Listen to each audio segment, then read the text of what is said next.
Recording studio माझागर Gopalganj. Shams Jamil.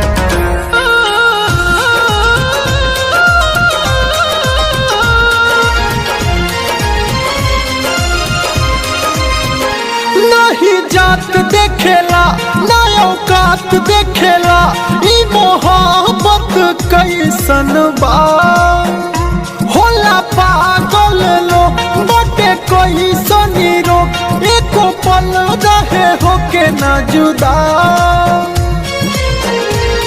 होला के तनो भले दूर गतिया ना बिसरेला यार के सूरतिया होला के तनो भले दूर गतिया ना बिसरेला यार के सूरतिया। म्यूजिक बाय वैभव निशान।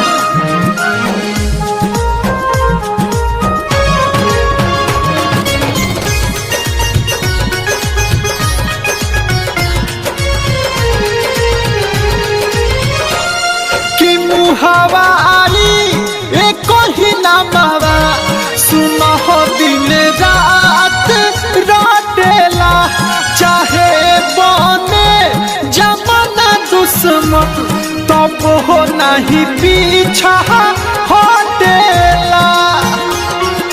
हाँ कि मुहावा आई एक ही नामवा सुनो हो दिन रात रातेला चाहे बने जमाना दुश्मन तब हो नहीं पीछा हटेला। कि किनलो से किनहलाना चाहे दे तक तनो दौलतिया भले होला सुना दूर गतिया ना बिसरेला यार के सूरतिया।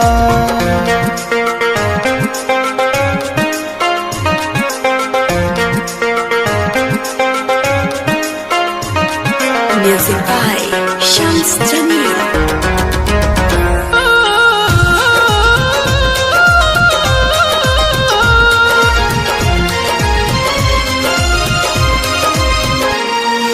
बस जाला सुना के हूँ कि जब दिल के भी दरिया हो ना भूखिया पियसिया लागेला आवे है ना कुछ ना जरिया हो। बस जाला सुना के हूँ कि जब दिल के भी दरिया हो ना भूखिया पियसिया लागेला आवे है ना कुछ ना जरिया हो। मनोज से सोना दीपक कहे कि केतना कही प्यार के बतिया होला के तनो भले दूर गतिया ना बिसरेला यार के सूरतिया।